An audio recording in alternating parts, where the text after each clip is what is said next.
$100. That's the exact amount of physical cash a former empire builder reported holding in his hand. He co-founded the most dominant, culturally defining independent music label of the late 90s. He stood at the absolute pinnacle of fashion, film, and executive authority. He sprayed champagne on yachts and dictated terms to international conglomerates. Today, Damon Anthony Dash operates as a walking cautionary tale of the attention economy. He's the real-world manifestation of when keeping it real goes catastrophically wrong. He forfeited his master recordings. He forfeited his apparel companies. He lost his foundational ownership stake in Roc-A-Fella Records to the state of New York. Let's inspect the numbers. He's completely insolvent. We're executing a post-mortem on a cultural crash-out. Together, we're breaking down the tragedy of an icon who chose the preservation of his own image over the survival of his bank account. We're dissecting the legal defaults, the internet feuds, and the total evaporation of his social capital. We'll be answering a single devastating question. At what exact moment does the cost of your ego outweigh the value of your equity? What up, y'all? It's your boy, O-Man, aka O the Dread. Now, I've watched this business evolve for almost 3 decades. I've seen brilliant strategists consolidate power, and I've watched out-of-touch pioneers turn their own kingdoms into ash. Dame Dash used to be a kingmaker. He was the loud disruptor who taught an entire generation of black entrepreneurs to demand their ownership, to secure their intellectual property, and to never settle for employee status. Right now, he's the daily punchline on your timeline. He systematically disassembled his own corporate fortress brick by brick because his pride was too fragile to endure the standard protocols of corporate growth. He currently roams the internet launching desperate lawsuits and debuting unbearable diss tracks in the back of rented vans. If you're sick of watching OGs destroy their own historical significance for clout, hit the like button, subscribe to the channel, and join the brigade. We expose the grifters plaguing our community, dismantle racial constructs, and dissect the psychology behind the catastrophic downfalls of once respected cultural figures using facts, receipts, and critical thinking. Now, let's dissect the self-inflicted demolition of Damon Dash. The origin of his collapse dates back to the peak of his influence. In 1994, Dame Dash, Sean Jay-Z Carter, and Kareem Biggs Burke established Roc-A-Fella Records. They secured a practical alternative to the wicked street economy. They engineered a vehicle that guaranteed absolute creative autonomy over their own products. Dash operated as the aggressive, loud, public-facing engine of that machine. He navigated the corporate boardrooms of Manhattan with uncompromising bravado, demanding respect and establishing a lifestyle brand that transcended music. The trio built an undeniable powerhouse, launching the classic album Reasonable Doubt in 1996 and eventually recruiting generational talents to the roster. There was a point of time nobody believed in Kanye but Dame. Correct? I was there. Yeah, I was there. As the brand scaled, a massive ideological split fractured the executive suite. Jay-Z favored institutional integration. He recognized that partnering with massive entities like Def Jam was the sole method to scale the brand globally. Dame violently resisted corporate assimilation. He maintained a rigid, toxic allegiance to independent defiance, regularly insulting major music executives and refusing to play the political game. This ideological friction reached a permanent breaking point during the 2001 executive split. While Jay-Z was traveling internationally, Dame executed a unilateral administrative maneuver. Basically, he cut a side deal. He attempted to appoint his Harlem associate Cameron as vice president of Roc-A-Fella Records. This bypass of partner consensus shattered the internal trust. It created irreversible divisions among the leadership, forcing an immediate wedge between the label's primary talent and its executive management. When the inevitable separation occurred, Jay-Z negotiated his way into the presidency of Def Jam and eventually purchased Dame's stake in Roc-A-Wear for $204 million. Jay-Z utilized corporate structure to secure institutional capital. Dame chose defiant autonomy. He walked away from the infrastructure, convinced his personal aura could sustain an empire without corporate compliance. It was a fatal miscalculation. Let's analyze the filings. On September 4th, 2025, Damon Dash filed a voluntary petition for Chapter 7 bankruptcy in Florida. The documentation exposed a near liquidation of his personal wealth, showcasing a level of insolvency that makes his history of flexing look entirely delusional. Examine the liabilities.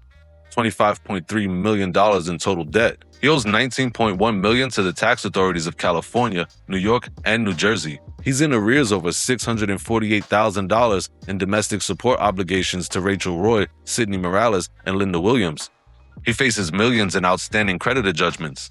Now examine the assets. Exactly $4,350. That inventory includes a $500 cell phone, 2 firearms, some apparel, and personal jewelry. He reported monthly income is $0. The state of New York finalized his collapse by seizing his most valuable remaining asset, his 1/3 stake in Roc-A-Fella Records. To satisfy his tax debt, they auctioned his share of the rights to his crowning achievement.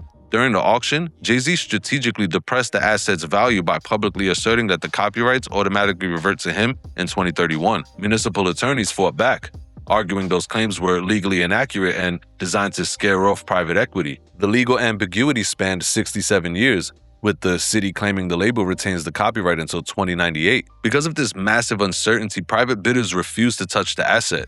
An Albany representative stepped in with a single $1 million creditor bid, transferring Dame's cultural legacy directly into state-controlled property. This insolvency was accelerated by a complete refusal to acknowledge judicial authority. His legal battle with filmmaker Josh Weber over the independent movie Dear Frank is a masterclass in how online arrogance translates into devastating financial debt. Dash was brought onto the project as a vanity director to leverage his celebrity status.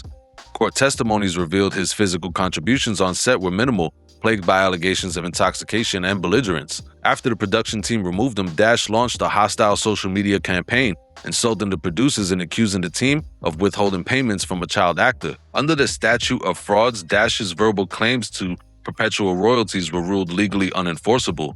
During the 2022 trial, Weber proved that Dash's online rants directly caused the collapse of a $6 million film deal. The jury awarded Weber $805,000 in damages. Instead of paying the judgment, Dash went on a popular podcast and doubled down, aggressively accusing Weber of theft. The viral clip of that podcast caused the cancellation of Weber's $4 million directing deal with Billy Bob Thornton. Because Dame refused to attend court-ordered mediation or filed required financial disclosures, a judge handed down a $4 million default judgment against him in March of 2025. By January of 2026, Weber filed a new $10 million lawsuit in Los Angeles claiming Dame's continuous public interference killed another film project called Torn. Defamation is a debt instrument.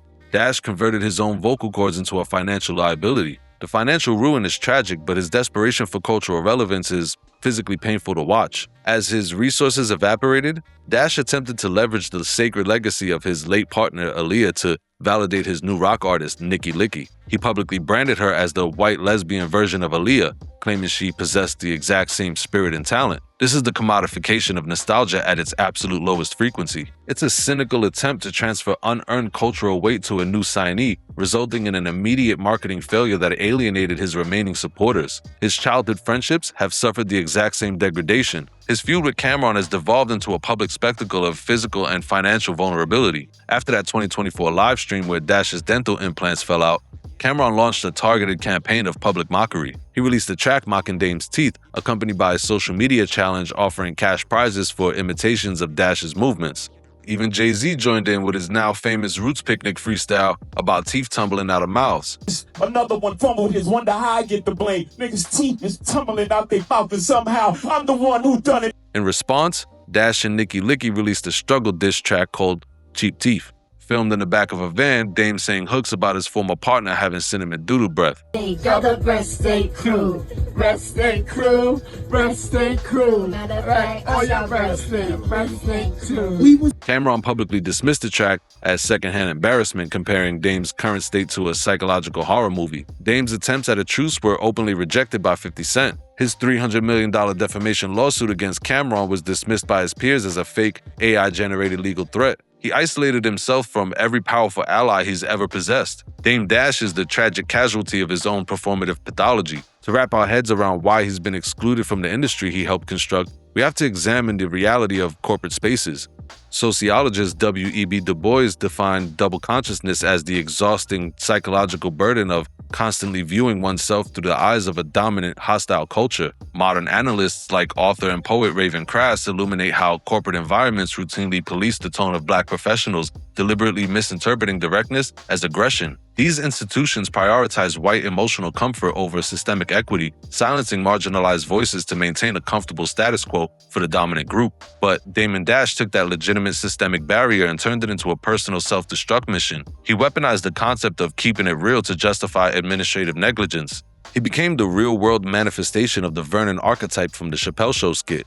He chose the immediate gratification of his pride over the long-term preservation of his generational wealth. He didn't realize that in the modern market, rebellion is only sustainable if you possess the corporate infrastructure to protect it. He spent decades insulting major executives to justify his own refusal to adapt. He refused to pay his taxes, refused to secure reliable legal counsel, and refused to comply with basic business protocol. He believed his street-level influence could outlast formal corporate design. Now, his life's work belongs to the government. His current Instagram bravado is entirely divorced from a material reality of zero monthly income. He's a man whose equity was completely consumed by the performance of his own image. He built a kingdom, but his ego became the executioner. And that is the most nefarious work of all. That's the video. If you're tired of watching pioneers destroy their own monuments for the sake of an image, and sound off below, did Dame Dash get pushed out by a biased system, or did his own pride write a check his bank account couldn't cash? Let me know your thoughts. I'm curating this channel to shatter the facades. Hit subscribe if you value documented reality over manufactured hysteria. Go watch my deep dives on the rest of the digital charlatans here and here. Until next time, and you know the motto, be the person you'd like to meet. Peace. Oh man, I'm about to pop out. And you know I brought the drop out.